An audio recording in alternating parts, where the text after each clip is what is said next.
All right. Nice.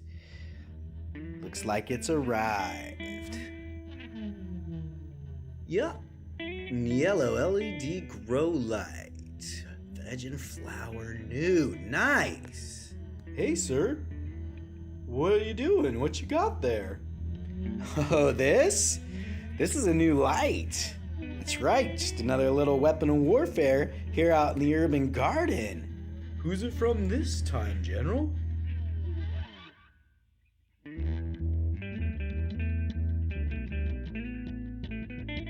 This time it's from Niello. I'm about to do an unboxing. You want to watch? Of course I do, sir.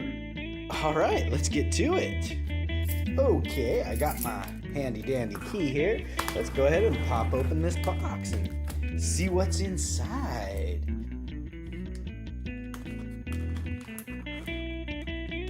All right, I got her open. Let's open her up.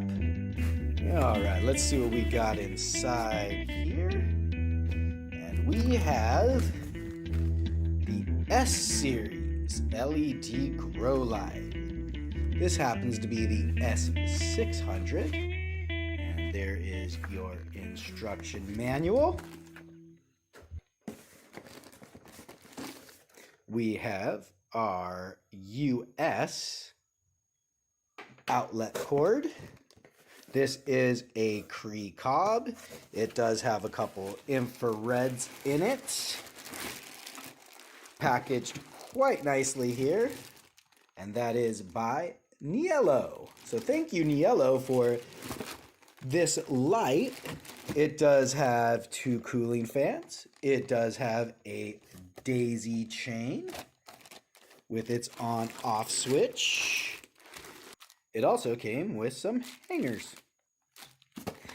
Unfortunately, no ratcheting straps came along with this one, but that's okay because I generally tend not to use ratcheting straps anyway. I just set my lights and leave them where they're at. Nice, sir. That's a pretty nice light. I can't wait to see it. Me too. I plan on putting this up against the Grow Star, and we'll see. We'll do a little comparison of the Grow Star 600 and the Niello 600, and we'll see how they compare. Wow, sir, that sounds like a great idea. I can't wait to see the grow off. Me too. So, we'll have our little grow off, but in the meantime, I think I'm going to take a little hit right here in my nice fat ass glass. Sir, that sounds excellent. And with that I say, guys, you, all the Gnome Army, and the rest of you out there need to remember to keep happy, stay stoned, and urban garden, guys.